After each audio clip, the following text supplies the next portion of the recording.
Pokemon investing is not going anywhere. The gains that we see now, I believe we're going to see for years on end. And I believe it's very sustainable and it's very healthy. A lot of people believe that we're in a bubble right now and the market is just doomed to crash and just be dead for years on end. I actually think otherwise. I believe that what we're seeing now, not only it will continue, but I believe it will continue for a good while. Of course, we'll see a drawback, but I don't think we're going to see a massive crash. So here are 8 reasons why to back up my claim. A lot of people believe that the market's just going to die, and that's relatively it, but I think we're going to look back on prismatic evolutions and sets like that, and I think we're going to see that they're going to do really, really well in the future. I know it's hard to envision Desmorails being like a 2-3k box, but it will be that eventually.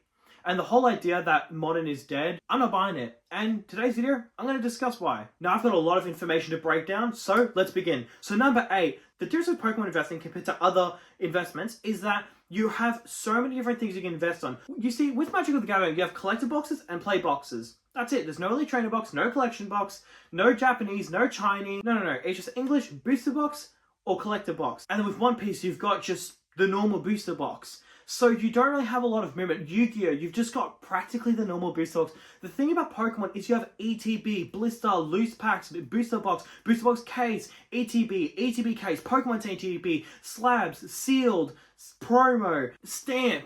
I'm trying to name everything. Like, I haven't even scratched the surface. Like, you got things like Mini Tin, then Mini Tin Display, then you have Booster Bundle Display. The list goes on.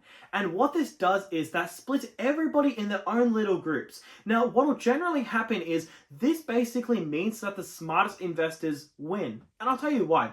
Because with Magic the Gathering, it's very obvious. You just buy collector boxes and that's it, right? With Pokemon, because you've got all these different boxes, it distracts people. So that means the smart investors know exactly what's up. If you're buying collection boxes and stuff like this, you know what? That works out for people like me. And you want to know the reason why? The reason why is because that means that there are less people buying the booster box intending to resell it. You see, if I was the only investor in Pokemon and everybody else ripped it, I would be a millionaire within years. So we want as little people buying the good stuff as possible. Now, ironically, I'm making YouTube videos about it, so it's not really helping my situation. But anyway, if someone buys a collection box, I benefit from it. And the reason why is because their money is being tied up in a product that's not going to do well. Now, it sounds sort of harsh, but what this does is that distracts a bunch of people, and then I can buy the premium items. Because guess what? No one wants collection boxes in 10 years' time. People want the ETBs, the booster boxes. No one wants that team-up booster pack with an XY Evolution, a Crimson Invasion. Oh, but it has one team-up pack. No one really wants that. People just want the meat and potatoes. So what this does is that spreads everybody out, so that all the smart people buy specific products. You know what? If you're watching this video, you're already one step ahead. You're further educating yourself on the best moves to make. You're already doing better than 95% of people investing in this industry. No one even scratches the surface on watching YouTube videos. It seems obvious to watch YouTube videos and learn about it. But dude, when I was an investor, it took me like a year until I watched my first Pokemon investing video. And that's why, in my opinion, the S&P 500 does so well, because you look at the S&P 500 and it's such an obvious play. But people get greedy. They invest in penny stocks. They option trade, they do all these, they future trade, they do all these different trading. Now what this does is this separates the smart investors to the poor investors, and the smart investors win every time. Alrighty, number 7 is that for most people in this industry, it's not only about the money. A lot of people like their cards having a lot of value. You know what? A lot of people who have this as a PSA 10, they would enjoy it being a PSA 10 and worth a lot of money. But for a lot of people, they enjoy the cards behind it. If people buy a card because they think it's going to go up, there's more than likely also another motivator. They want to buy the card because they enjoy it, or they want to buy the card because it completes their collection. The thing is that with stocks and Bitcoin, no one is collecting Bitcoin. No one is collecting stocks. No one has finished their S&P 500 collection and they're going to grade them and get a PSA 10. Like, that doesn't happen, right? But the thing about Pokemon is because so many people are in it to have fun and enjoy it, the people who are investing make money off of it. But here's the thing. If there's too many people investing and there's too little people enjoying it, what tends to happen is it shifts, where it just kind of tilts in a sense. Right now, we're really, really balanced. But what happens is it tilts. Will it tilt one day where there's too many investors? Me personally, I don't really believe so. I believe that a lot of the free tendies where you get like a 10 or 20 or 30x on a box, like, let's be real for a second, there's a lot less investors 20 years ago, so that's why the few investors bought a box like $100 and now they can sell for like $20,000. But we're not going to see that, but we're still going to see these massive gains because, once again, a lot of people don't believe in it. A lot of people think it's going to zero, and that builds resistance, and that resistance is what allows it to go up. The power of compounding and time also needs doubters. If there's doubters, then the people who make the move, the people who actually pull the trigger, because everybody isn't pulling the trigger, the few who do get rewarded for it. So what this does is a lot of people who are in this industry, they don't really care about the money side of it. They just want the collecting side of it, and it does absolute numbers for the hobby. Alright, number 6 is that naturally sealed product and physical items just flush out most investors. A lot of investors aren't interested in it. A lot of investors don't want to have to deal with that. You need to think to yourself, most people who are watching this video like Pokemon to a certain extent. Let's just say you just see pure dollar signs, okay? Let's just say you're worth $10 million and someone brings up this opportunity to buy Pokemon to make a profit off of it. Okay. First of all, you need somewhere to store it. Second of all, you need to learn where to sell it. Third of all, you need to learn where to buy it. Fourth of all, you need to learn what to buy, because if I tell you that Pokemon is outperforming everything and I pull up the chart of a collection box, a lot of Pokemon outperforms S&P and other investments like that, but a lot of it doesn't. So there's all these different things that just make it an overall headache. So for a lot of people, unless it's like a $1 million sports card, that's a little different, right? I know Kevin O'Leary bought a sports trading card for like $12 million or something, but the thing is, that's one card. At the end of the day, he can just store it in like a PSA vault or something, right? It's not as simple as this. Like, I have to spend so much money storing this. I might get a storage locker soon. I don't know. I'm going to have to figure out where to store it, or I'll have to figure it out. But this is certain things that flush out so many people. We enjoy it. Like, you enjoy it. I enjoy it. Let's be real for a second. We all enjoy it to a certain extent. But you just need to think, someone who purely is there to make money, it's just an inconvenience. Imagine, seriously, like, you are in a Facebook group. There's a good chance we're in Facebook groups or Discord groups. There's a good chance you talk in there. There's a good chance you're active to a certain level. Let's just imagine you joined a Facebook group and you listed something and you're completely new to selling and you just want to liquidate an item. It's a pain in the ass. First of all, when you join these groups, the first thing they ask is, what's your favorite Pokemon? Mate, they don't give a flying shit about their favorite Pokemon, right? They're just there to make money. Everything about it is just a nuisance, which is good because it flushes out scammers and whatnot, but this is why a lot of people don't bother with physical items, once again, unless it's like a $5 million card. So what happens is you join it, they ask a bunch of questions to like make sure that you're like a true fan, I guess. But then what happens after that is you got to list something, boom, doesn't get listed. What's going on? All right, well, maybe that group, you have to further prove yourself. Maybe you have to fill out a form on like Google Sheets on your name and different ways that you can prove that like you're legitimate. Some groups don't, but then some groups do. But let's just say they don't. You got to list something and then people waste your time. So let's just say you're worth $10 million, you got a company, you're doing well, and your mate tells you that investing in Pokemon is going to be huge. You turn a $1,000 item into $2,000. You're thinking, mate, this is awesome. I'm going to liquidate it. Boom, immediately get offered 70%. And then people say, oh, can you ship it? Then there's an issue with someone's address. Shipping is annoying. Ozpost is closed today. There's all these different things that just flush out people to invest in physical items. So what this does is, this means that, like, let's be real for a second. If you have Pokemon, you kind of know how to store Pokemon. You kind of know where to buy it. You kind of know where to sell it. Like, you're pretty familiar with it. But you've got to put yourself in the shoes of someone who's brand new to the industry and doesn't give a flying shit about Pokemon. It's just so much of a headache. It's realistically only worth it if they buy like a $10,000 or $20,000 booster box and then sell it for like $100,000 in like 10 years time. But guess what? A lot of people aren't going to do that if they know nothing about the industry. A lot of people would rather just stick to what works for them. Alright, number 5 is that ripping and shipping is still in its early stages, and ripping and shipping basically changes the game. So, I mean, let's just look at gambling for a second. Gambling, I'm sure casinos are absolutely laughing. I'm sure they're very happy that online casinos is a thing, because there's two main benefits it has. So number 1 is that people can play more hands faster. So usually with poker, there's like a set amount of hands you can do per hour. I think it's like 50 hands an hour or something. But with online, you can do like double or triple as much, right? So this is the same thing as ripping and shipping. When you open up packs, usually quite slow with that, opening up the pack. But if you buy online, they just cut that thing. They open up quickly. It's like they're not messing around. They open up so quickly. And what this does is, first of all, this allows you to buy multiple and at a faster rate. So you can buy more per hour and get more opened up per hour. The second thing that does is something that a lot of businesses are actively working on improving. You see that if something is convenient enough for someone to buy, then they will more than likely buy it. Like, let's just say this Gardevoir. If I had this Gardevoir for sale and I had a teleportation device, that basically meant that if you bought it in, let's just say, a website, let's just say I listed this on a website and you bought it, or eBay, let's just say that, right? If this arrives to your house immediately that second, I had a teleportation device that teleported to your house, you would be more than likely to buy it versus buying it now. The reason is because there's an inconvenience. What is the inconvenience? The inconvenience is you have to wait. This goes for everything. There's always an inconvenience. And if you can fix that inconvenience, you're already doing really, really well. And this is something a lot of businesses try to fix. And this is why the online era has done so well. Online shopping is at an all-time high. Why? Because someone can drop $1,000 on clothing. They don't have to leave their house. They don't have to carry their shopping and feel judged by other shoppers in the mall. They can just buy it, get it delivered, happy days. So it's the same thing as this. Like, imagine buying this at a card show. Think about how inconvenient it would be. Or a physical location. No, you can just buy it online. Just buy it online. Just transfer the money, get it shipped over, happy days. But imagine you could kill shipping it over. Imagine you could buy it and then it would just get teleported over. Well, let's be honest what ripping and shipping is. Ripping and shipping basically fixes the second inconvenience. Now, let's just quickly talk about how this makes online casinos a lot of money.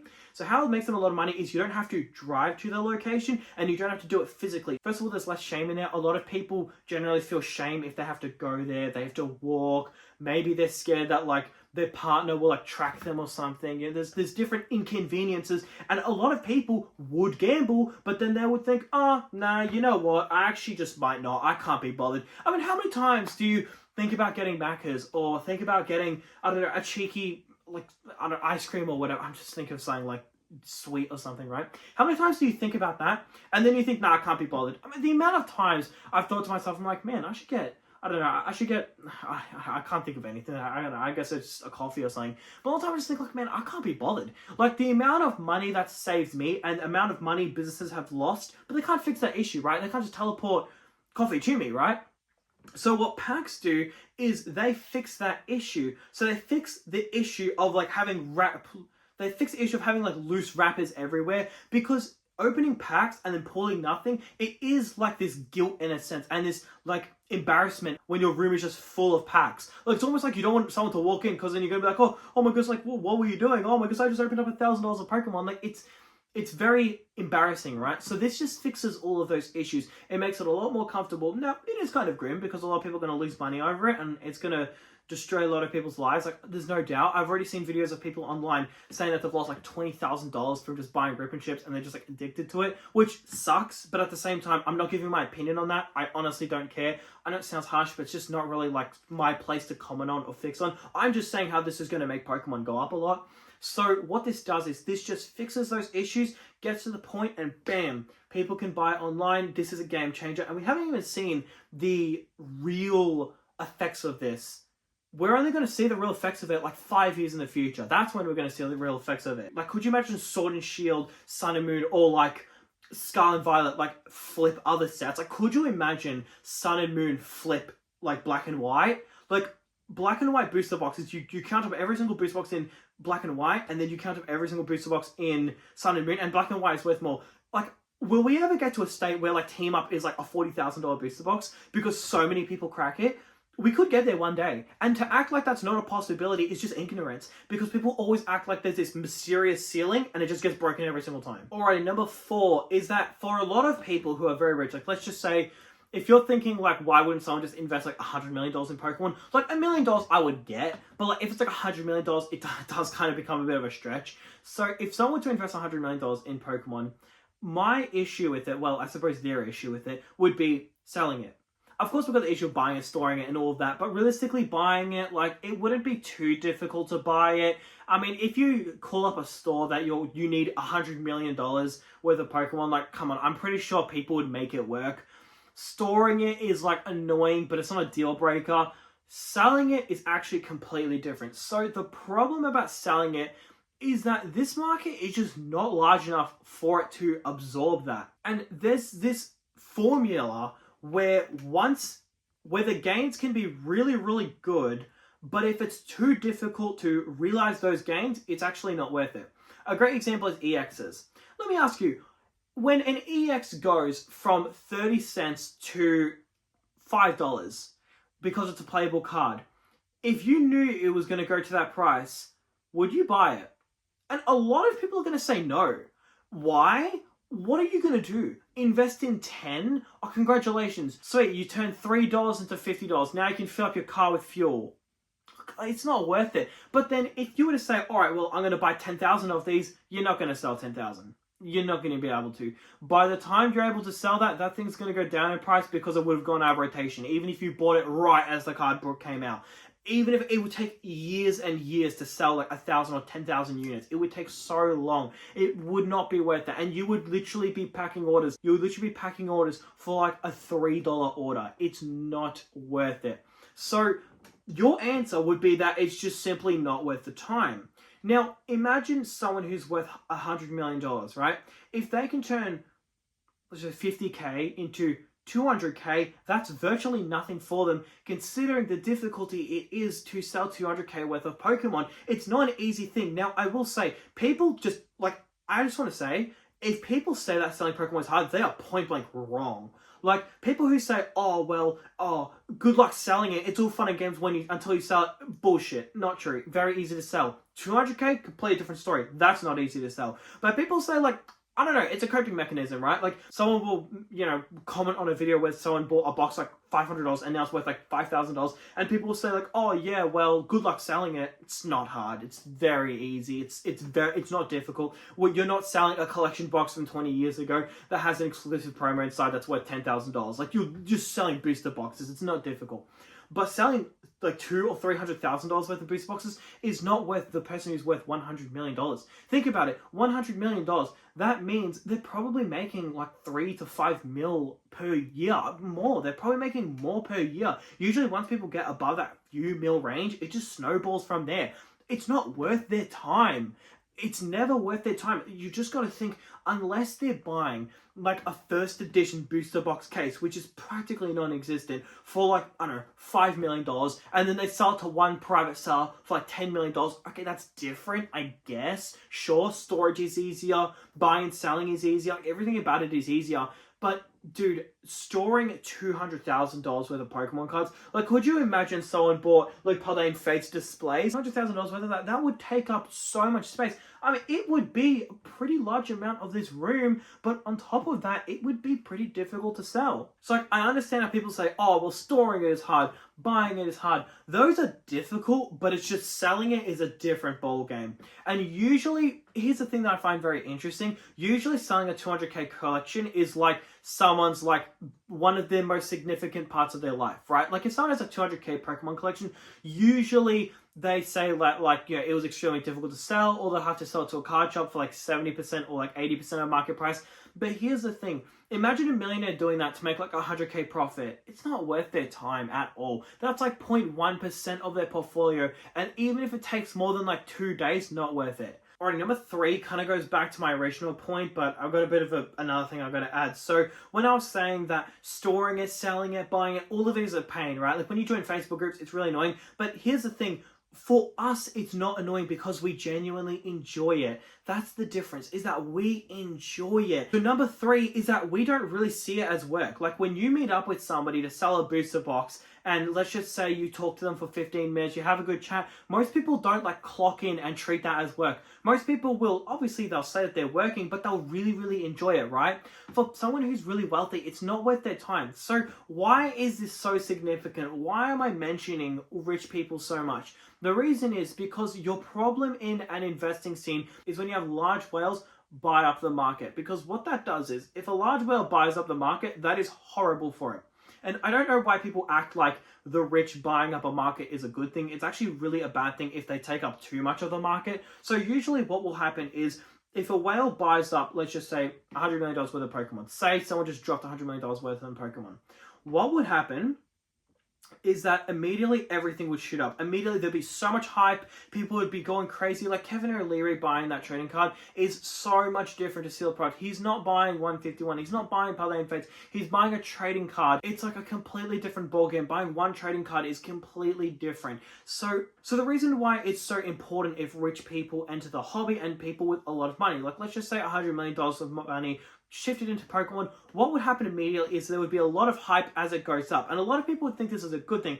A lot of people would think, yeah, let's go. I'm investing where millionaires also invest. I'm so smart. But the problem is that what will happen is it will artificially create a bunch of demand. Now, Pokemon will see this demand and go, oh, okay, so Temporal Forces, everything just sold out. All our boxes sold out. So what Pokemon will do is they'll go, all right, we need to print more of this because there's a very large demand of it. Now, they may be aware that there's a large investor buying it, but that's not really the point. The point is they have to print more of it. So what happens is they'll print more of it so that everybody gets some, but then when the market eventually moves on, let's just say a couple years from now, when they go to take profit, it's going to flood the market. The reason is because what they've done is they've stripped away all this inventory from the market, and then Pokemon look at that and go, oh, okay, we need to make more. So they make more, but the problem is there was never demand in the first place. Like, that's complete artificial demand. What that's doing is that's basically treating that person as if they're like a collector. But the thing is, they're just going to keep it sealed and they're just going to sell it in the future. So now you've got practically double as much inventory. Now, just to make this more clear, I want to use these two Latioses as an example. So let's just say there's 100 Latioses in existence. This just represents 100, okay? So what happens is the rich millionaire will buy all of it. So they'll be like, all right, I'll take that, thank you. And then what will happen is then Pokemon will look at that and they'll go, oh, okay, there's no more available. All right, well, this must be very popular. Let's just print another 100. So now there was only ever intended to be 100 because that's usually what the demand is. That's usually how many collectors there are. They only need 100 of these. They don't need any more. So what happens is then Pokemon print these and then maybe some of them get sold off. Maybe some of them get regraded. But what happens is generally most of them just kind of sit there. So what happens is then maybe a couple will sell. It goes up like 50% or like 100%. And then the millionaire is thinking, oh my goodness, sweet, I can sell this. So what happens is he sells this. But the problem is that, dude, there's not $100 million worth of Pokemon selling every day.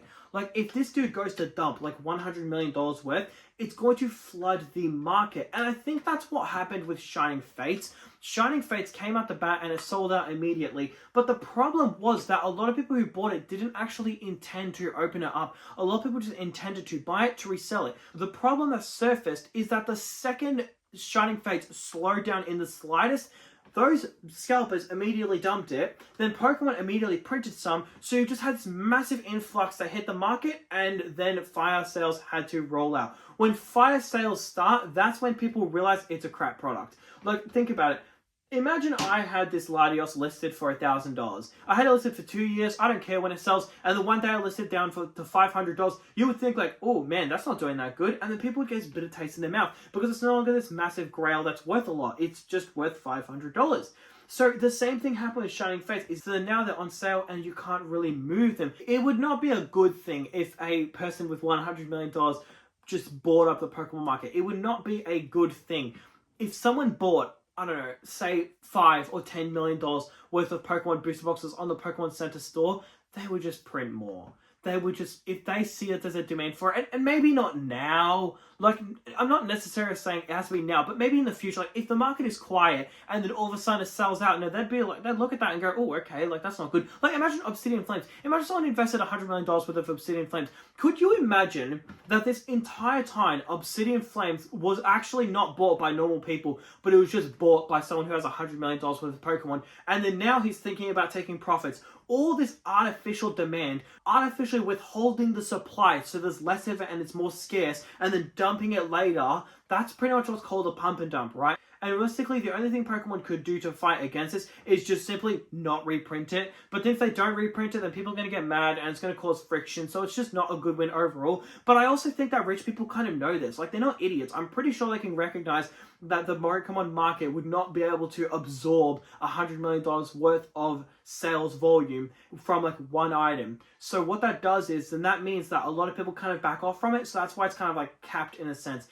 Hey guys, so I'm just editing the video. I noticed I didn't do number 2. So number 2 is pretty much just the fact that it's just so risky, and it's just, there's no beating around the bush. It is risky as hell. There is no value added to it. It's pure risk. This does not add value in the slightest. This does not improve our life in the slightest. It does nothing for us.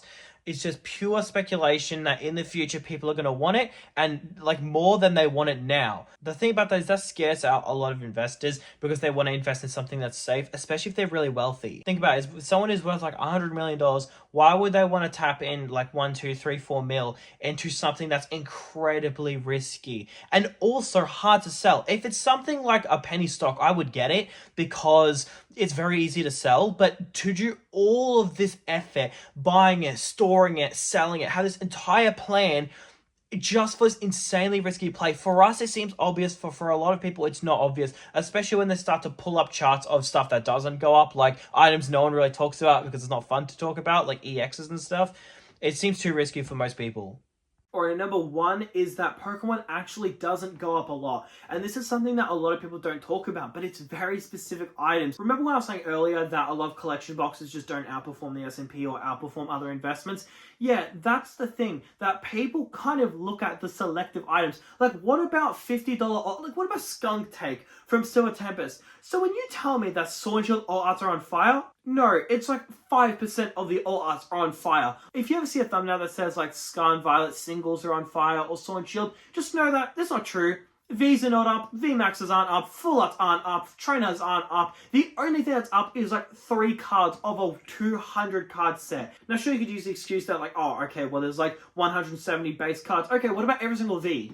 That doesn't go up. What about EXs? That doesn't go up. VMAXs? That doesn't go up. Full Arts? That doesn't go up. Rainbow doesn't go up. Rainbow doesn't go up. Trainer doesn't go up. And all the alt arts but like 1 or 2. Celebi alt art hasn't really gone up. Skunk Tank hasn't gone up. Regidrago actually down. The Unknown drastically down.